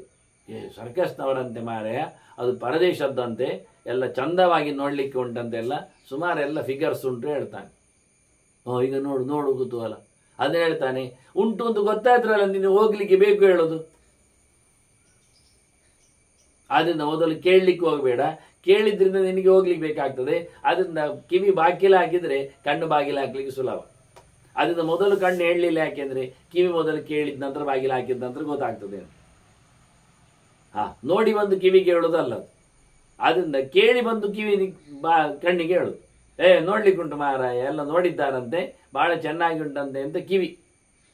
ಅದನ್ನ ಮೊದಲು ಕಿವಿಗೆ ಕಲ್ಲ ಹಾಕು, ಮತ್ತೆ ಕಣ್ಣಿಗೆ ಬಾಗಿಲು ಹಾಕು. ಒಳ್ಳೇದು ನೋಡ್ತದೆ ಅಂತ ಹೇಳ್ಬೋದು, ನೀವು ಒಳ್ಳೇದು ಕೇಳ್ತದೆ ಹೇಳ್ಬೋದು, ಎಲ್ಲ ಪರ್ಸೆಂಟೇಜಿನ ಮೇಲೆ, ಸುಳ್ಳೇ ಎಲ್ಲ ಹೇಳುವುದಷ್ಟೇ. ಅದರ ಜೊತೆಯಲ್ಲಿ ಕೆಟ್ಟದ್ದು ಸೇರಿಕೊಂಡೇ ಬರ್ತದೆ. ಅದನ್ನ ಮೊದಲು ಹೇಳಿದವ, ತತಃ ಶ್ರೋತ್ರ ತತಃ ಚಕ್ಷು ತತಃ ಜಿಹ್ವ, ಮತ್ತೆ ನಾಲಿಗೆ, ತದಚ್ಚಕ್ಷು ಜಿಹ್ವಾ ಗ್ರಾಣಂಚ. ನಾಲಿಗೆಯನ್ನು ಬಿಚ್ಚಬೇಡ ಅಂದು, ಉದ್ದನೆ ಕಳಿಸಬೇಡ, ತಿನ್ನುವ ಚಾಪಲ. ಕಣ್ಣಲ್ಲಿ ನೋಡಿ ಆಯಿತು, ಕಿವಿಯಲ್ಲಿ ಕೇಳಿ ಆಯಿತು, ಭಾರಿ ಚಂದ ಉಂಟಂತೆ ಅಂತ ಕಿವಿಯಲ್ಲಿ ಕೇಳಿದ, ಕಣ್ಣಲ್ಲಿ ನೋಡಿದ, ಏನದು ಅಂತ, ಅದು ತಿಂದು ನೋಡುವೊಮ್ಮೆ, ನಕ್ಕಿ ನೋಡುವುದನ್ನು, ಅನುಭವಿಸಿ ನೋಡುವುದನ್ನು. ಮತ್ತು ನಾಳೆ ತಿನ್ನದೆ ಸತ್ತ ಅಂತ ಜನ ಯೋಚನೆ ಮಾಡುವುದು ಬೇಡ. ಈ ಕೊರಗು ಸಾಯುವಾಗ ಶ್ಯಾಮಾರ ಎಂತ, ನಾನು ಸ್ವತಂತ್ರ ಪೂರ್ವದಲ್ಲಿ ಹುಟ್ಟಿದ್ದೇನೆ ದೇಶಕ್ಕೆ, ಆನಂತರ ಆ ಹಿಂದಿನದ್ದು ನಾನು ಬ್ರಿಟಿಷರು ಕೊಟ್ಟದ್ದು ಬ್ರೆಡ್ ತಿನ್ನಲಿಕ್ಕೆ ಆಗಲೇ ಇಲ್ಲ, ಈಗ ತಿನ್ನಲಿಕ್ಕೆ ಒಂದು ತಿನ್ನದೆ ಸಾಯುವುದಕ್ಕಿಂತ ತಿಂದು ಸಾಯುವುದು ಒಳ್ಳೇದಲ್ವಾ ಹೇಳಿಕೊಂಡು. ಯಾರದ್ದೋ ಕೇಳಿ, ಯಾವತ್ತೋ ನೋಡಿ, ಯಾವತ್ತೋ ತಿನ್ನುವ ಚಾಪಲ. ರಸವರ್ಜಂ ರಸೋಪ್ಯಸ್ಯ ಪರಂದೃಷ್ಟ ನಿವರ್ತತೆ ಎಂದು ನಾನು ಹೇಳಬಹುದು ನಿಮಗೆ. ಸಾಯುವಾಗ ನಾವೆಷ್ಟೋ ಜನರನ್ನು ಸತ್ತವರನ್ನು ನೋಡಿದ್ದೇವೆ, ಕೇಳಿದ್ದೇವೆ, ಈ ಸಂಗತಿಗಳಲ್ಲಿ ಕಲಿತಿದ್ದೇವೆ. ಕೃಷ್ಣ ಹೇಳ್ತಾನೆ, ಬಾಯಿ ಚಾಪಲ, ಅದು ದೇವರು ಕಾಣುವವರೆಗೂ ಹೋಗುವುದಿಲ್ಲ. ಎಂತಹ ಕಷ್ಟಗಳು ತೊಂದರೆಗಳು ಬಂದರೂ ಸಹ ತಿನ್ನುವ ಕಥೆಯಲ್ಲಿ ಅವನು ಮತ್ತೆ ಕಳ್ಳತನ ಮಾಡಿಯೋ ಸುಳ್ಳತನದಿಂದಲೋ ನಡೆಸಿಕೊಳ್ತಾನೆ. ಅದನ್ನ ಬಿದ್ದವ ಹೆಣವಾಗಿದ್ದಾನೀಗ, ಹೆಣ ಆಗ್ಲಿಕ್ಕೆ ಹೋಗಿದ್ದಾನೆ, ಆದರೂ ಅಂತ ಬಾಯಿ ತೆಗಿತಾನೆ. ಎಂತ ಕೇಳಿದೆ ನಾನು, ಹಲ್ಲು ನೋವು ಅವನಿಗೆ ಅಥವಾ ಬಾಯಿ ಹುಣ್ಣಾಗಿದೆಯಾ, ಅಲ್ಲ ಹಾಕು ತಿನ್ಲಿಕ್ಕೆ ಹಾಕೊಂಡವ ಹೇಳುದಂತ. ಈಗ ತಾನೇ ತಿಂದದ್ದಲ್ಲ, ಊಟ ಮಾಡಿ ಮಲಗಿದ್ದಲ್ಲ ಹೇಳಿದೆ, ಅದು ಹಾಗೆ ಪ್ರಾಣಿ ಅಂತಾರೆ ಅವ್ರು ನೋಡಿಕೊಳ್ಳುವರು. ಎಂತ ಮತ್ತೆ ಮಾರೆ ತಿಂದಾಯ್ತದಲ್ಲಿ, ಈಗ ಹೌದು ತಿಂದಾಯ್ತು, ಈಗ ಮತ್ತೆ ಹಾಕ್ಬೇಕಂತೆ ಬಾಯಿಗೆ, ಅದಕ್ಕೆ ಅನ್ನೋದು. ಅವನಿಗೆ ಊಟದ ಹೊತ್ತಿನಲ್ಲಿ ಸ್ವಲ್ಪ ಟೈಮ್ ಬಿಟ್ಕೊಟ್ಟಿದ್ದಾರೆ, 10-20 ನಿಮಿಷ. ಕೈಯಲ್ಲೆಲ್ಲ ಸಿರಿಂಜ್ ಆಗಿದ್ದನ್ನು ತೆಗೆದಿದ್ದಾರೆ. ಅದರ ಪ್ಲಾಸ್ಟರ್ ಹಾಗೇ ಇದೆ, ಅದರ ಸಿಕ್ಕಿಸುವ ಪಾತ್ರ ಹಾಗೆ ಇದೆ, ಪಾರ್ಟ್ ಹಾಗೆ ಇದೆ, ಮತ್ತು ಸ್ಟ್ಯಾಂಡಿನ ಅದನ್ನು ತಪ್ಪಿಸಿ ಬಂದಿದ್ದಾರೆ ಕ್ಲಿಪ್ ಎಲ್ಲ. ಈಗ ಮತ್ತೆ ಹೋಗಿ ಅವನು ಸಿಕ್ಕಿಸಬೇಕು. ಹಾಗಾಗಿ ಊಟ ಮಾಡಿದ ನಂತರ ಅವನಿಗೆ ಕೂತ್ಕೊಂಡು ಸಿಕ್ಕಿಸಿದ್ದಾರೆ. ಒಂದು 10-20 ನಿಮಿಷ ಕೂತ ನಂತರ ಮತ್ತೆ ಅವನು ಮಲಗಲಿಕ್ಕೆ, ಸಿಕ್ಕಿಸಿಕೊಂಡೆ ಮಲಗಲಿಕ್ಕೆ ಮಂಚದಲ್ಲಿ. ಊಟ ಆಗುವಾಗ ಬಿಟ್ಟಿರ್ತಾರೆ ಫ್ರೀ ಸ್ವಲ್ಪ. ಆಗ ಈಗ ಬರುವುದು, ಈಗ ಕೇಳುವುದು ಮತ್ತೆ ಪುನಃ ಈಗ ತಿನ್ನಲಿಕ್ಕೆ ಎಲ್ಲೆಲ್ಲ ಕಟ್ಟಿ ಹಾಕಿದ್ದಾರೆ, ಅವನನ್ನು ಕಟ್ಟಿ ಹಾಕಿದ್ದಾರೆ ಅಂದರೆ ಡ್ರಿಪ್ಸ್ ಇಟ್ಟಿದ್ದಾರೆಲ್ಲ, ಅವು ಕೇಳೋದಂತೆ ನನಗೆ ತಿನ್ನಲಿಕ್ಕೆ ಹಾಕು ಅಂತ. ನಾನು ಆಶ್ಚರ್ಯ ಆಯ್ತು, ಈಗ ಊಟ ಮಾಡಿ ಒಂದು ಹೌದು ಒಂದು ಹಾಗೆ ಪ್ರಾಣಿ. ಮತ್ತೆ ಎಂತದ್ದು ಹೇಳಿದ್ದಾನೆ, ಈಗ ಬಾಯ ಹೇಳಿಕೊಂಡು ನಾ ಹೇಳಿ ಎಂತ ಹೇಳೋದು ಕೇಳಿದ್ದಾರೆ, ಎಂತ ಕೊಡು ಹೇಳೋದು, ಎಂತ ಕೊಡು ಹೇಳೋದಲ್ಲ ಅಂದರು. ಮತ್ತೆ ಅವರಿಗೆ ನಾಚಿಕೆ ಆಯಿತು ನಾನು ಕೇಳುವಾಗ. ಅಲ್ಲ ಎಂತ ಹೇಳಿ ಮಾರು, ಎಂತ ಹೇಳ್ತಾ ಇದ್ದಾನೆ ಅವ, ಎಂತ ಇಲ್ಲ ಅವ ಬೆಳೆದಿದ್ದದ್ದು ಮಗ ಎಲ್ಲ ಹೇಳ್ತಾ ಇದ್ದಾನೆ ಹಾಕ್ಲಿಕ್ಕೆ ಬಾಯಿಗೆ ಅಂತ. ನೋಡಿ, ಬಾಯಿಗೆ ಹಾಕ್ಲಿಕ್ಕೆ ಹೇಳುವ ಮಗನಿಗೆ ಅದೆಂತ ಬೋ ಮಗ ಎಲ್ಲ ಹೇಳ್ತಾ ಇದ್ದಾನಂತ ಕೂತ್ಕೊಂಡು. ಕೊಡುವವರಿದ್ದರೆ ಹೇಗೆ ಬೇಕಾದರೂ ಬೈತಾರೆ, ಪಡಿತಾರೆ. ಕೊಡದವರನ್ನು ಕೈ ಮುಗಿದು ಭಾರಿ ದೊಡ್ಡ ಜನ ಅಂತೇಳಿ ಹೋಗಾಳ್ತಾರೆ. ಇವ ಕೆಲಸ ಬಿಟ್ಟು ಕಷ್ಟಪಟ್ಟು ಕೂತು ಅವನ ಹೆಂಡತಿ ಎಲ್ಲ ಕೂತು ಸೇವೆ ಮಾಡ್ತಾ ಇದ್ರೆ ಇವ ಅವರನ್ನು ಬೈಯುವ ರೀತಿ. ನಿಂಗೆಂಥದ್ದು ಹೇಳಿದ್ದು ನಾನು, ಡಾಕ್ಟ್ರ್ ಹೇಳಿದ್ದೆ ಅಂತದ್ದು 3 ಗಂಟೆ ಕೊಡ್ಲಿಕ್ಕಲ್ಲ. ಏನು ಕೊಡ್ಲಿಕ್ಕೆ? ಎಲ್ಲಿ ಹೋಗಿದ್ದೆ? ಏನಾಯ್ತು ನಿನಗೆ? ಯಾರು ಬೈಯೋದು? ಗಂಟೆ ಶಾರ್ಪಾಗಿ ಎಲ್ಲರೂ ಕೆಲಸ ಮಾಡ್ತಾರೆ, 5 ನಿಮಿಷ ತಡವಾಗಿ ಬಂತಪ್ಪ, ಮದ್ದು ಮಾಯ ಎಲ್ಲ. ಅದೆಲ್ಲ ಆಗೋದಿಲ್ಲ. 3 ಗಂಟೆಗೆ ಕೊಡಬೇಕು. 3 ಗಂಟೆ 5 ನಿಮಿಷ ಕೊಡಲಿಕ್ಕೆ ಡಾಕ್ಟ್ರ್ ಹೇಳಿದಾರ. ಇವತ್ತು ಬೇಡ, ಮತ್ತೆ ಇನ್ನು 3 ಗಂಟೆ ಬರುವಾಗಲಿಕ್ಕೆ ಆಯಿತು. ಇದು ಒಳ್ಳೆ ಕಥೆ ಆಯ್ತಲ್ಲ ಯಾರು? ಯಾರ ಉದ್ದೇಶಕ್ಕೆ, ಯಾರ ಒಳಿತಿಗೆ, ಯಾರು ಕೊಡುವಂಥ ಏನು ಕತೆ? ಹೀಗೆ ಎಷ್ಟೋ ಜನರ ಕತೆ ನಾನು ನೋಡಿದ್ದೇನೆ ಹತ್ತಿರದಲ್ಲಿ.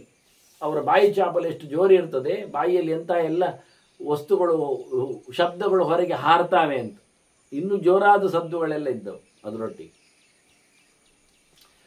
ಮನುಷ್ಯ ಏನು ತಿನ್ನಲಿಕ್ಕೆ ಇದ್ರೂ ಬದಲಿಕ್ಕೆ ಬರ್ತದೆ ಅಂಥದ್ದು ತಿನ್ನಲಿಕ್ಕೆ ಒಗ್ಗಿಕೊಳ್ಳಬೇಕು. ರುಚಿಗಳೆಡೆಗೆ ಸಾಗಬಾರದು, ಮಾತುಗಳೆಡೆಗೆ ಓಡಬಾರದು. ಒಂದು ನಿಯಮವನ್ನು ಅಂತ ಕಾಪಾಡಿಕೊಳ್ಳಬೇಕು. ಸಿಕ್ಕಿದ ಗಂಟೆಗಲ್ಲೇ ತಿನ್ನುವುದೆಲ್ಲ ಅಲ್ಲ. ರಾತ್ರಿ ಗಂಟೆ ಇದೆ, ಬೆಳಿಗ್ಗೆ ಗಂಟೆ ಇದೆ. ಅದರಿಂದ ದೀರ್ಘಕಾಲದ ತಯಾರಿಕೆಯೂ ತಪ್ಪೆ ಜಿಹ್ವಾ ಚಾಪಲಕ್ಕೆ.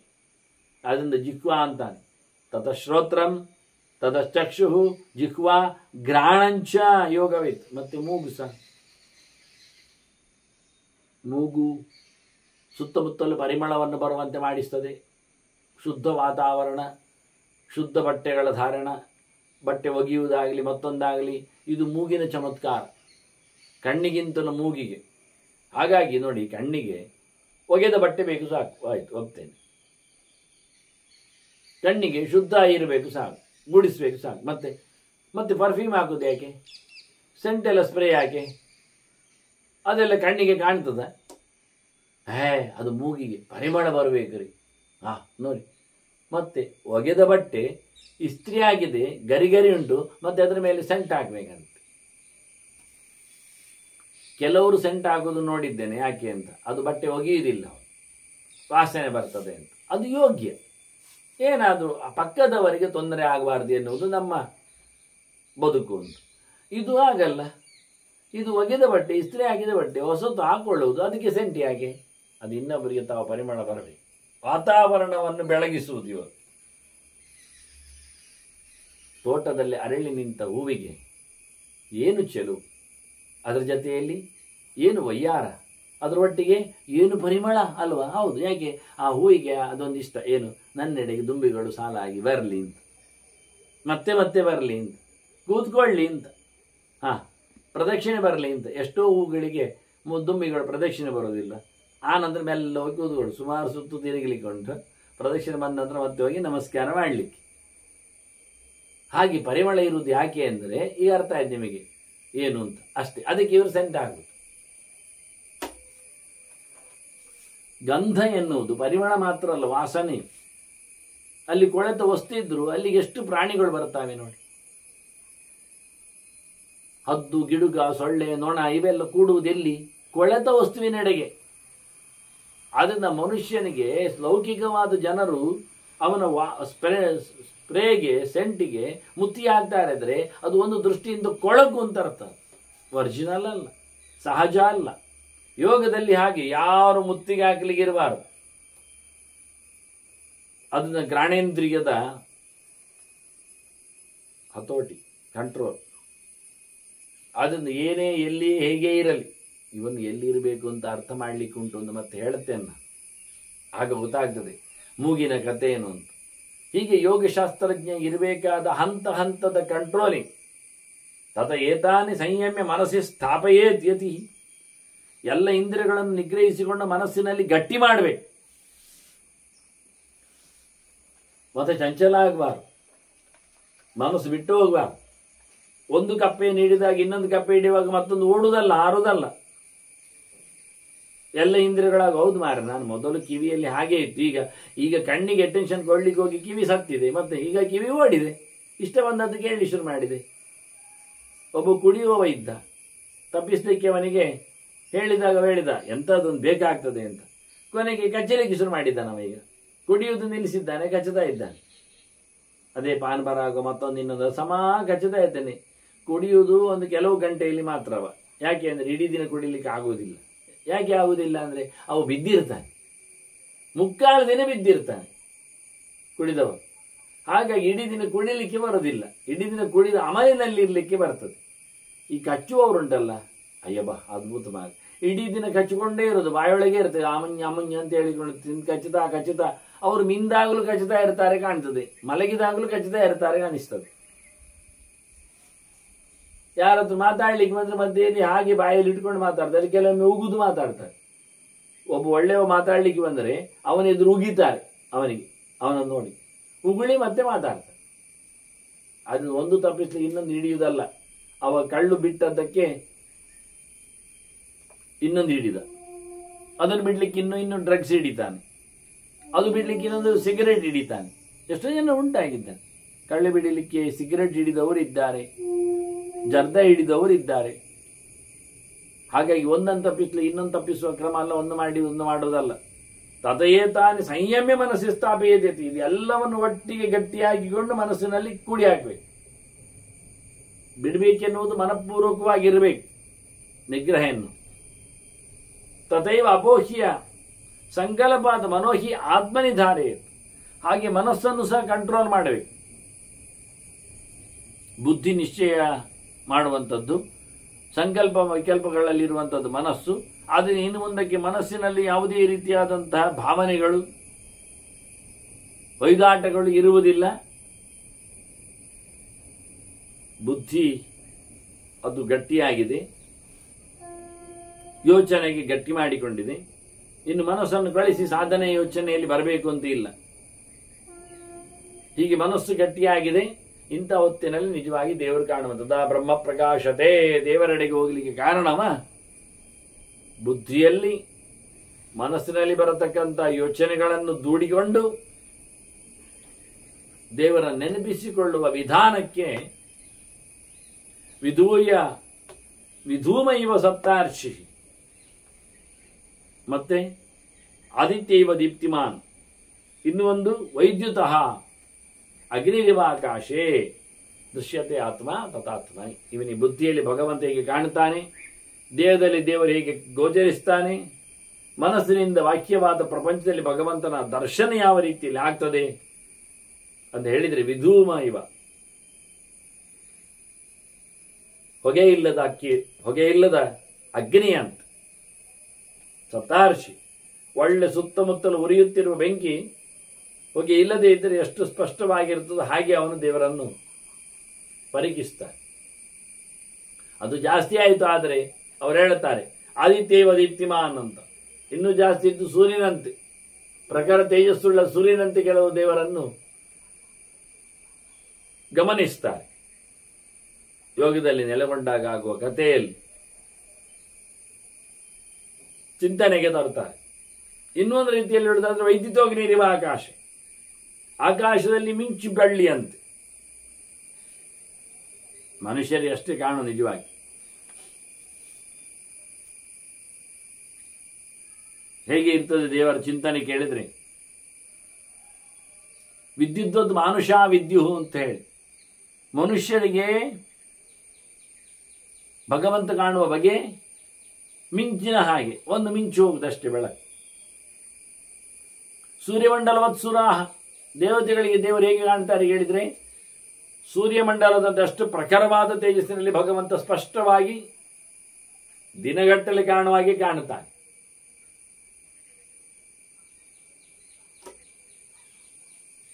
ಮತ್ತೆ ಕೆಲವರಿಗೆ ಭಗವಂತ ಬೆಂಕಿಯ ಹಾಗೆ, ನೆಲದ ಬೆಂಕಿಯಂತೆ, ಹೊಗೆಯಿಲ್ಲದ ಬೆಂಕಿಯಂತೆ. ಕೆಲವರಿಗೆ ಹೊಗೆ ಇರತಕ್ಕಂತಹ ಮಬ್ಬಾಗಿಯೂ. ಹಾಗೆ ಅನೇಕ ಪ್ರಕಾರದಲ್ಲಿ ಭಗವಂತ ಕಾಣಲಿಕ್ಕೆ ಶುರುವಾಗ್ತಾನೆ. ದೃಶ್ಯತೆ ಆತ್ಮ ತದಾತ್ಮನಿ, ಅವರವರ ಯೋಗ್ಯತೆಯಂತೆ ಉಪಾಸನೆಯಂತೆ ಒಳಗಡೆಯಲ್ಲಿ ಒಳಗುದಿಯಲ್ಲಿ ಭಗವಂತನ ದರ್ಶನ ಹೇಗಾಗ್ತದೆ ಅಂದರೆ ಮಿಂಚಿನಾಗಿ ಮಿಂಚುತ್ತದೆ, ಬಹಳ ದೊಡ್ಡ ಮಟ್ಟಿನಲ್ಲಿ ಕಾಣುತ್ತದೆ. ಇನ್ನು ಕೆಲವೊಮ್ಮೆ ಸಾಂಕೇತಿಕವಾಗಿ ಗಮನಿಸಲಿಕ್ಕೆ ಬರ್ತದೆ. ಎಲ್ಲ ವಿಷಯಗಳು ಸಾಧನೆಯಲ್ಲಿ ಆಗುವಂಥದ್ದು. ಇದನ್ನು ಮತ್ತೆ ಮತ್ತೆ ನಡೆಸಬೇಕು. ಸರ್ವತ್ರ ವ್ಯಾಪಕತ್ವಾಚ್ಯ ದೃಶ್ಯತೆ, ಎಲ್ಲೆಡೆಯೂ ದೇವರು ಕಾಣ್ತಾನೆ. ಯಾಕೆ ಕೇಳಿದ್ರೆ, ದೇವರು ಎಲ್ಲ ಕಡೆ ಇದ್ದದ್ದಕ್ಕಾಗಿ, ಇರುವವನಾದ್ದರಿಂದ. ಸರ್ವತ್ರ ಇರಲಿಕ್ಕಾಗಿ ಭಗವಂತ ನಾವು ಆ ರೀತಿಯಾಗಿ ಎಲ್ಲೆಡೆಯೂ ದೇವರ ಅಸ್ತಿತ್ವವನ್ನು ಅನುಭವಿಸಲಿಕ್ಕಾಗ್ತದೆ. ತಂ ಪಶ್ಯಂತಿ ಮಹಾತ್ಮಾನಃ ಬ್ರಾಹ್ಮಣಾಃ ಯೇ ಮನೀಷಿಣಃ ಧೃತಿಮಂತಃ ಮಹಾಪ್ರಾಜ್ಞಾಃ ಸರ್ವಭೂತ ಹಿತೇರತಾಃ. ಭಗವಂತನನ್ನು ಕಾಣಲಿಕ್ಕೆ ಕೆಲವು ಕ್ವಾಲಿಫಿಕೇಶನ್ಸ್ಗಳು ಹೇಗಿರ್ತಾವೆ, ಕಾಣುವರು ಹೇಗಿರ್ತಾರೆ, ಕಾಣ್ತಾರೆ ಹೇಳಿದ ರೀತಿ ಹೇಗಿರ್ತದೆ ವಾಸ್ತವವಾಗಿ ಕೇಳಿದರೆ. ತಂ ಪಶ್ಯಂತಿ ಮಹಾತ್ಮಾನಃ,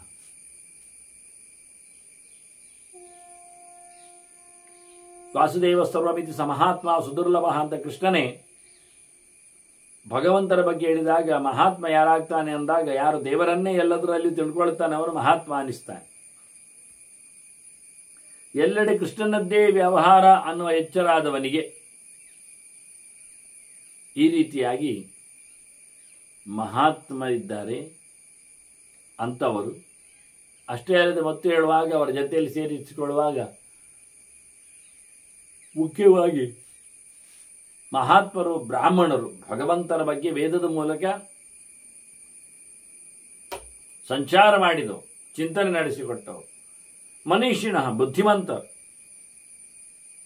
ಕೇವಲ ಬಾಕ್ಯವಾದ ಕರ್ಮಗಳಲ್ಲೇ ಗಟ್ಟಿಗರಲ್ಲ, ಮನನ ಎಲ್ಲ ಮಾಡಿಕೊಂಡು ಬಂದವರು ಒಂದು ದೃಷ್ಟಿಯಿಂದ. ಧೃತಿಮಂತಹ ಧೈರ್ಯ, ದೇವರನ್ನು ಮೆಚ್ಚಿಸುವ ಧೈರ್ಯ, ಜೊತೆಯಲ್ಲಿ ಮಹಾಪ್ರಾಜ್ಞ, ಅಪರ ಅಂದರೆ ಪರಮಾತ್ಮ ಅಂತ ಗೊತ್ತು ನಮಗೆ, ದೇವರ ಭಾರಿ ಬಗೆಯ ಎಚ್ಚರ ತಿಳುವಳಿಕೆ. ಸರ್ವಭೂತ ಇದೇ ರಥ, ಎಲ್ಲರಲ್ಲಿಯೂ ಸಹ ಪ್ರೀತಿ ವಿಶ್ವಾಸ. ಲೋಕದಲ್ಲಿ ಯಾವುದರ ಮೇಲೂ ದ್ವೇಷ ಇಲ್ಲ, ಯಾವುದನ್ನು ಹಿಂಸಿಸುವುದಿಲ್ಲ, ಎಲ್ಲದರಲ್ಲಿಯೂ ದೇವರನ್ನು ಕಂಡುಕೊಳ್ಳುವ ಮೂಲಕ ಭಗವಂತನ ಎಚ್ಚರವನ್ನು ಸಂಪಾದನೆ ಮಾಡುವ ರೀತಿಯದು. ಹೀಗೆ ಎಲ್ಲದರಲ್ಲಿಯೂ ತುಂಬಿದ ಭಗವಂತನ ಅನುಸಂಧಾನದ ಕ್ರಮ. ಇಂಥವರು ದೇವರನ್ನು, ಎಲ್ಲೆಡೆ ಇದ್ದವರನ್ನು ಎಲ್ಲೆಡೆಯೂ ಕಾಣ್ತಾರೆ ಅಂತಾನೆ. ಏವಂ ಪರಿಮಿತಂಕಾಲಂ ವಿಚ್ಚರನ್ ಸಂಶಿತ ವ್ರತ ಆಚರನ್ ಸಂಶಿತ ವ್ರತ. ಹೀಗೊಂದು ಸ್ವಲ್ಪ ಸಮಯ ಮಾಡಬೇಕು ಪ್ರತಿನಿತ್ಯ ಯೋಗಾಭ್ಯಾಸ. ಎಲ್ಲ ಇಂದ್ರಿಯಗಳನ್ನು ಬಾಗಿಲು ಮುಚ್ಚುವುದು, ದೇವರೆಡೆಗೆ ಮನಸ್ಸನ್ನು ಹರಿಸುವುದು, ಧ್ಯಾನದಲ್ಲಿ ಭಗವಂತನ ಎಚ್ಚರ ಸಂಪಾದನೆ ಮಾಡಲಿಕ್ಕೆ ನೋಡುವುದು. ಆಗ ಕಾಣುವ ಕಥೆ ಇದು ಹೇಳಿದ್ದು, ಮಿಂಚಿನಾಗಿ ಹೇಗೆ ಕಾಣ್ತದೆ ಅಂತ. ಪರಿಪೂರ್ಣ ಆದಾಗ ಭಗವಂತನ ದರ್ಶನಕ್ಕೆ ಅವನು ಪಾತ್ರನಾಗ್ತಾನೆ ಅನ್ನುವಾಗ ಅವನು ಪ್ರತಿನಿತ್ಯ ಸ್ವಲ್ಪ ಸಮಯ ವ್ರತನಿಷ್ಠನಾಗಿರುವಂತೆ ಈ ಕೆಲಸವನ್ನು ಮಾಡ್ತಾ ಬರಬೇಕು. ಆಸೀನೋ ಹಿ ರಹಸ್ಯೇಕ ಗಚ್ಚೇದ ಅಕ್ಷರ ಸಾಮ್ಯತ. ಯಾರು ಇಲ್ಲದಲ್ಲಿ ಒಂದು ಕಡೆ ಏಕಾಂತವಾಗಿ ಕುಳಿತುಕೊಂಡು ಏಕಾಗ್ರ ಮನಸ್ಕನಾಗಿ ಆತ ಸಾಧನೆಯನ್ನು ಮಾಡಬೇಕು ಪ್ರತಿನಿತ್ಯ. ಇದರಿಂದ ಅವನು ಸಾಯದವರಂತೆ ಆಗ್ತಾನೆ. ಅದು ಯಾಕೆ ಹೇಳಿದ್ರು, ಇಲ್ಲಿದ್ದವನು ಇಲ್ಲಿದ್ದಾಗಲೇ ಆಗಿ ಅಕ್ಷರ ಸಾಮ್ಯತ, ದೇವರೆಡೆಗೆ ಸಾಗ್ತಾನೆ. ಹಾರಿ ಹೋಗುವ, ಹಳತಾಗುವ, ಸೀದು ಹೋಗುವ ದೇಹವನ್ನು ಕಬಳಿಸಿಕೊಳ್ತಾನೆ, ಕಳಚಿಕೊಳ್ತಾನೆ, ಮುಕ್ತಿಯನ್ನು ಪಡಿತಾನೆ. ಬಂಧನ ಆತರಿಗೆ ನಿವೃತ್ತವಾಗ್ತದೆ ಅನ್ನೋ ನೆಲೆಯಲ್ಲಿ ಬಹಳ ಚಂದವಾಗಿ ಹೇಳ್ತಾನೆ. ಇದರಿಂದ ಅವನಿಗೆ ಮತ್ತೆ ಮತ್ತೆ ಮತ್ತೆ ಮತ್ತೆ ಸಮಯ ಕೊಟ್ಟು ಧ್ಯಾನಕ್ಕೆ, ದೇವರ ಎಚ್ಚರಕ್ಕೆ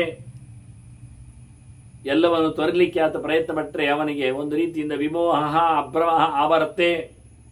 ಮತ್ತೆ ಮತ್ತೆ ಮಾಡುವುದರಿಂದ ಅವನಿಗೆ ಸಂಶಯ ಹೋಗ್ತದೆ. ಭ್ರಮೆ ಅಂದರೆ ಸಂಶಯ. ಅದರೊಟ್ಟಿಗೆ ಇನ್ನೊಂದು ಮುಖ್ಯ ಶಬ್ದ ಆಗಿದ್ದವರು ಅಲೋಹ ಎನ್ನುವ ನೆಲೆಯಲ್ಲಿ ಅದು ವಿಮೋಹ. ಅವನಿಗೆ ತಪ್ಪು ಗೊತ್ತಿಲ್ಲ, ಸಂಶಯವೂ ಬರುವುದಿಲ್ಲ. ಅಭ್ರಮಃ ವಿಮೋಹ, ತಪ್ಪಿನಿಂದ ಕಳಚಿಕೊಳ್ತಾನೆ, ಸಂಶಯದಿಂದ ದೂರ ಆಗ್ತಾನೆ. ಇದನ್ನು ಮತ್ತೆ ಮತ್ತೆ ಮಾಡಿದಾಗ ಅವನಿಗೆ ಗ್ರಾಣಂ ಶ್ರವಣ ದರ್ಶನೆ ಅದ್ಭುತಾನಿ ರಸಸ್ಪರ್ಶಿ ಶೀತೋಷ್ಣೆ ಮಾರುತಾಕೃತಿ. ಅವನಿಗೆ ಸುಂದರವಾದಂತಹ ಪರಿಮಳ ಬರ್ತದೆ, ಮೂಗಿನಲ್ಲಿ ಚುರುಕಾಗ್ತದೆ, ಅದ್ಭುತವಾದಂತಹ ಸೆನ್ಸ್. ಹಾಗೆ ಶ್ರವಣದಲ್ಲಿಯೂ ಕಿವಿಯಲ್ಲಿಯೂ ಯಾರ್ಯಾರೂ ಮಾತಾಡಿದ್ದೆಲ್ಲ ಕೇಳ್ತದೆ. ಈಗ ಯಾರು ದೇವತೆಗಳು ಮಾತಾಡಿದ್ದು, ಇಲ್ಲಿಲ್ಲದವರು ಮಾತಾಡಿದ್ದು, ಹೊಸ ಸಂಗತಿಗಳು ಕೇಳುತ್ತವೆ. ಕಾಣುತ್ತದೆ, ಅಲ್ಲದವರು ಕಾಣುತ್ತಾರೆ, ಇಲ್ಲದವರು ಕಾಣುತ್ತಾರೆ. ಮೂಗಿಗೆ ಲೌಕಿಕವಾದಲ್ಲದ ಪರಿಮಳ ಬರ್ತದೆ, ಕಣ್ಣಿಗೆ ಬೇರೆ ಲೋಕದವರು ಕಾಣುತ್ತಾರೆ, ಕಿವಿಗೆ ಬೇರೆ ರೀತಿಯಿಂದ ದರ್ಶನಕ್ಕೆ ಅವನು ಭಾಗ್ಯನಾಗ್ತಾನೆ. ಇದು ಯೋಗದ ರಿಸಲ್ಟ್ಗಳು. ಅವನಲ್ಲಿ ಬರುವ ರೀತಿಗಳು ಹೇಗಿದೆ ಅಂತ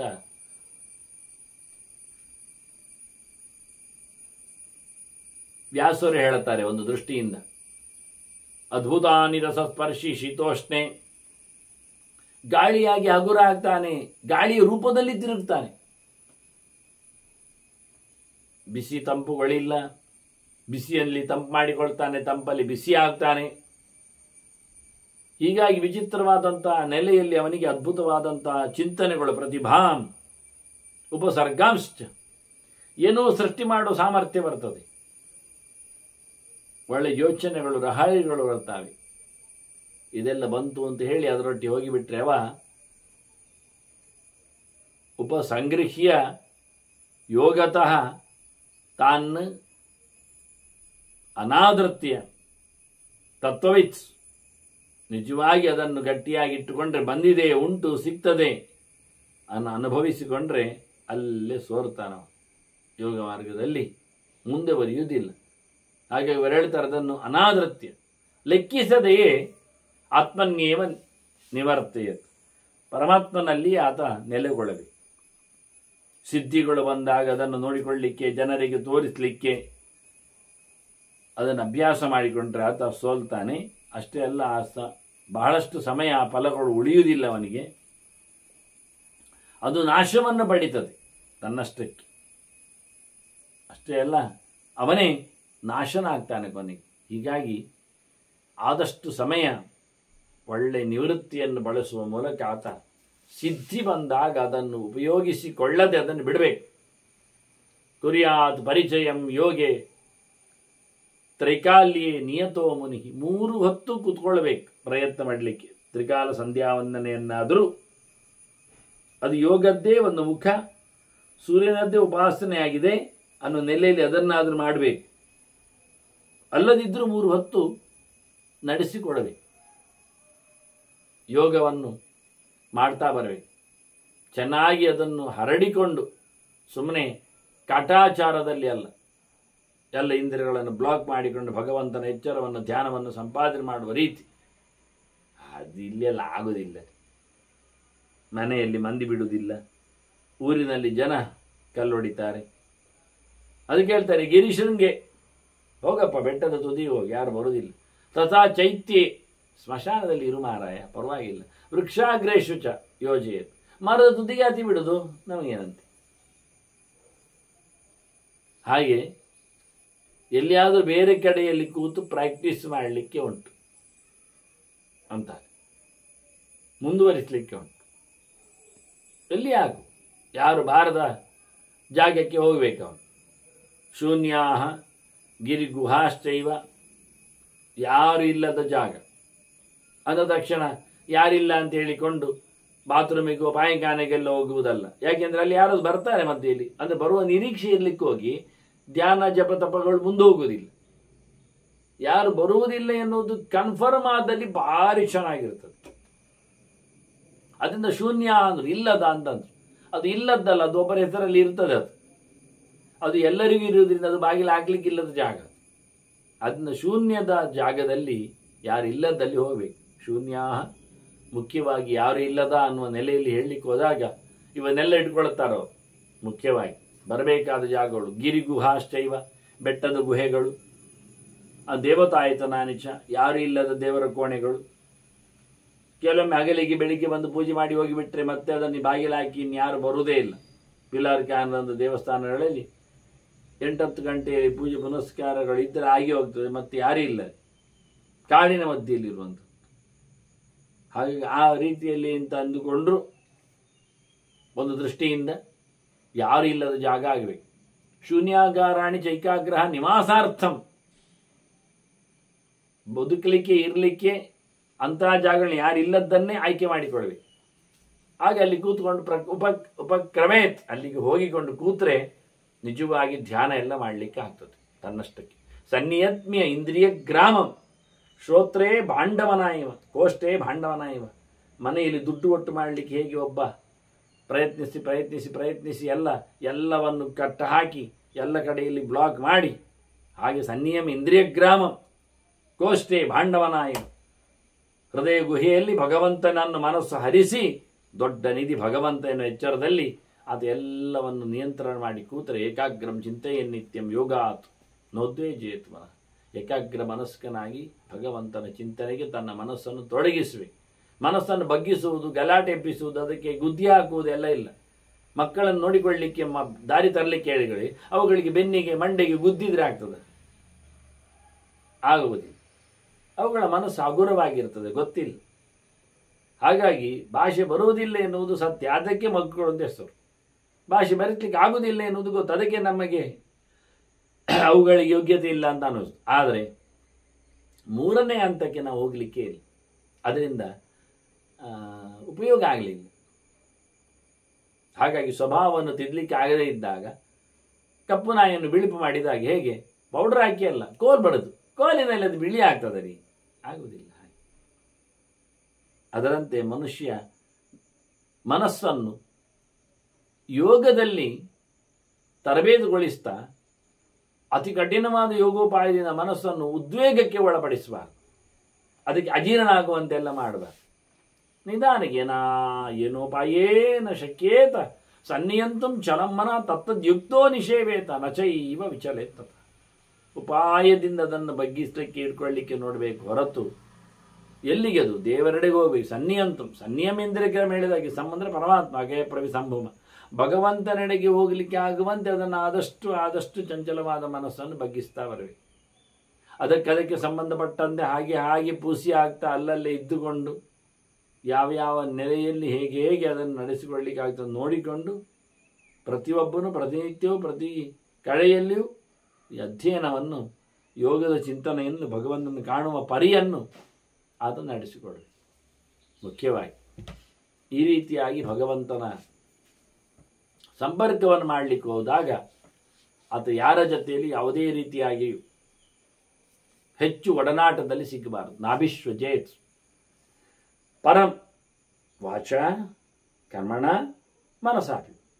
ಯಾರ ಸಂಘವನ್ನು ಮಾತಿನಲ್ಲಿ ಆಗಲಿ ಮನಸ್ಸಿನಲ್ಲಿ ಆಗಲಿ ಅಥವಾ ಕೃತಿಯಲ್ಲಿ ಆಗಲಿ ಬರುವ ಆಗಿರಬಾರದು. ಮತ್ತೆ ಉಪೇಕ್ಷಕ, ಎಲ್ಲವನ್ನು ಉಪೇಕ್ಷೆಯಲ್ಲಿ ಬಿಟ್ಟಿರಬೇಕು. ಅದಕ್ಕಾಗಿ ಆದಷ್ಟು ಕಡಿಮೆ ಆಹಾರ, ಯಥಾಹಾರ ಅದನ್ನೆಲ್ಲ ಮಾಡಿಕೊಂಡು ಲಬ್ಧಾಲಬ್ಧೇ ಸಮಭವೆ, ಸಿಕ್ಕಿದರಲ್ಲಿ ಸಂತೋಷ ಪಡುವ ಹಾಗೆ ಬದುಕಬೇಕು.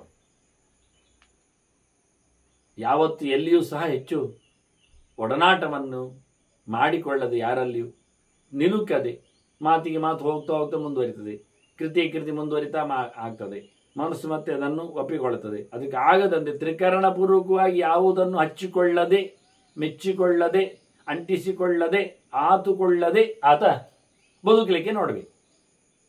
ಹೀಗೆ ಮಾಡಿದಾಗ ಸಿಕ್ಕಿದ್ದರಲ್ಲಿ ಸಂತೋಷವನ್ನು ಲಬ್ಧಾಲಬ್ಧೇ ಸಮಭವೆ. ಬಂತು ಹೇಳಿ ಬೊಬ್ಬೆ ಹೊಡೆಯುವುದಲ್ಲ, ಬಾರದೆ ಕೂಗುವುದಲ್ಲ. ನ ಪ್ರಹರ್ಷೇತ ಲಾಭೇಶು ನಾ ಲಾಭೇಶು ಚ ಚಿಂತೆ. ಬಂದದ್ದಕ್ಕೆ ಗಮ್ಮತ್ತು ಮಾಡುವುದಲ್ಲ, ಬಾರದಿದ್ದಕ್ಕೂ ಮುದುಡಿ ಹೋಗುವುದಲ್ಲ. ಸಿಕ್ಕಿದ್ದರಲ್ಲಿ ಸಂತೋಷ. ಎಷ್ಟೇನು ಅಭಿನಿಂದೇತ ಎಷ್ಟೇನು ಅಭಿವಾದಯೇತ್. ಯಾರಾದರೂ ಬೈದರು, ಯಾರಾದರೂ ಹೊಗಳಿದ್ರು, ಯಾವುದಕ್ಕೂ ಸಹ ಅವನು ಸಮಸ್ತಯೋಶ್ಚಾಪ್ಯುಭಯೋ ಇಬ್ಬರಿಗೂ ಸಮನಾಭಿಧ್ಯಾಯೇತ್ ಶುಭಾಶುಭ. ಹೊಗಳಿದವನಿಗೆ ಒಳ್ಳೆಯದಾಗಲಿ ಹೇಳುವುದು, ನಿಂದೆ ಮಾಡಿದವನಿಗೆ ಹಾಳಾಗಲಿ ಅನ್ನುವುದು, ಅವನಿಗೆ ಶಾಪ, ಇವನಿಗೆ ವರ, ಅವನಿಗೆ ಒಳಿತಾಗಲಿ ಇವನಿಗೆ ಕೆಡುಕಾಗಲಿ, ಇವ ಒಳ್ಳೆಯವ ಅವ ಕೆಟ್ಟವ, ಅದು ಯಾವುದಿಲ್ಲವೇ ತಿದ್ದುಕೊಳ್ಳಿಕ್ಕೆ ಇರುವಂಥದ್ದು ವ್ಯವಸ್ಥೆ ಇದು. ಹಾಗೆ ಸಮನಾಗಿದ್ದರೆ ಅವನು ಬಹಳ ಅದ್ಭುತವಾದಂತಹ ಚಿಂತನೆಯಲ್ಲಿ ಸರ್ವೇಷು ಭೂತೇಷು ಸಧರ್ಮ ಮಾತರಿಶ್ವನಃ ಅಂತ. ಹೇಗದು ಕಾಣುತ್ತದೆ, ಕೇಳ್ತದೆ, ಇರ್ತದೆ ಕೇಳಿದರೆ ಗಾಳಿ ಹಾಗೆ. ಗಾಳಿಗೆ ನೋಡಿ ಎಲ್ಲಿ ಬೇಕಾದ್ರಲ್ಲಿ ಹೋಗ್ತದೆ, ಏನು ಬೇಕಾದರೂ ಮುಡ್ತದೆ, ಏನು ಬೇಕಾದರೂ ಬಿಡ್ತದೆ, ಆದರೆ ಅದರಲ್ಲಿ ಯಾವುದೇ ಸಂಪರ್ಕ ಇಲ್ಲ, ಟೆಂಪರರಿ. ಹಾಗೆ ಮಾತರಿಶ್ವ ಧರ್ಮ ಅಂತಾರೆ, ಗಾಳಿ ಧರ್ಮ. ಗಾಳಿಗೆ ಸಮಾನವಾದ ಧರ್ಮವುಳ್ಳವನಾಗಿ ಯಾವುದನ್ನು ಹಚ್ಚಿಕೊಳ್ಳದೆ ಎಲ್ಲಿಯೂ ಹೋಗದೇ ಇಲ್ಲ ಅಂತ ಹೇಳಿಕೊಳ್ಳದೆ, ನಿತ್ಯ ನಿರಂತರ ಸಂಚಾರದಲ್ಲಿದ್ದರೂ, ವಿಷಯಗಳು ಸಂಚಾರದಲ್ಲಿದ್ದರೂ ಯಾವುದನ್ನು ಹಚ್ಚಿಕೊಳ್ಳದೆ, ತೋಟದಿಂದ ಬಂದ ಗಾಳಿಗೆ ಹೂವಿನ ಪರಿಮಳ ಇರ್ತದೆ, ಸ್ವಲ್ಪ ಹೊತ್ತಿನಲ್ಲಿ ಅದು ಹೋಗ್ತದೆ. ಸ್ಮಶಾನದಿಂದ ಬಂದ ಗಾಳಿಗೆ ಒಂಥರ ವಿಚಿತ್ರ ವಾಸನೆ ಇರ್ತದೆ, ಅಲ್ಲಿಗೆ ಹೋಗ್ತದೆ. ಹಾಗೆ ಹಚ್ಚಿಕೊಳ್ಳದೆ, ಮೆಚ್ಚಿಕೊಳ್ಳದೆ, ಗಟ್ಟಿಯಾಗಿ ಆತುಕೊಳ್ಳದೆ ಇದ್ದದ್ರಲ್ಲಿ ಇದ್ದ ಹಾಗೆ ಹೋಗಿಕೊಂಡು ನಡೀತಾ ಇರಬೇಕಂತ ಮಾತರಿಶೋಧನ ಗಾಳಿಯ ಧರ್ಮ. ಏವಂ ಸರ್ವಾತ್ಮನ ಸ್ವಾದೋಹೋ ಸರ್ವತ್ರ ಸಮದರ್ಶಿನಃ ಷಣ್ಮಾಸಾತ್ ನಿತ್ಯಯುಕ್ತಸ್ಯ ಶಬ್ದ ಬ್ರಹ್ಮಾತಿ ವರ್ತತೆ.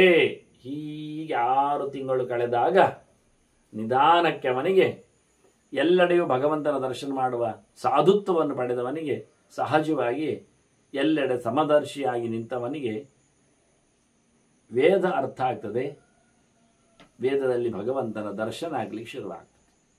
ಹೀಗೆ ಭಗವಂತನ ದರ್ಶನವನ್ನು ಆತ ಮಾಡಿಕೊಂಡ ಅಂತಾದರೆ ಲೋಕದಲ್ಲಿ ಅವನು ಯಾವ ರೀತಿಯಲ್ಲಿ ಬದುಕಬಹುದು ಎನ್ನುವ ಚಿಂತನೆಯನ್ನು ಮತ್ತೆ ಸೇರಿದಾಗ ನಡೆಸುವ ಶುಕಾಚಾರ್ಯರಿಗೆ ವೇದವ್ಯಾಸರು ಕೊಟ್ಟ ಮುಂದಿನ ಮಾತುಗಳ ಅನುಸಂಧಾನವನ್ನು ನಾವು ಮತ್ತೆ ಮಾಡುವ. ವಂದನೆಗಳೊಂದಿಗೆ ಶ್ರೀಕೃಷ್ಣ ನಾರಾಯಣ ನಾರಾಯಣ.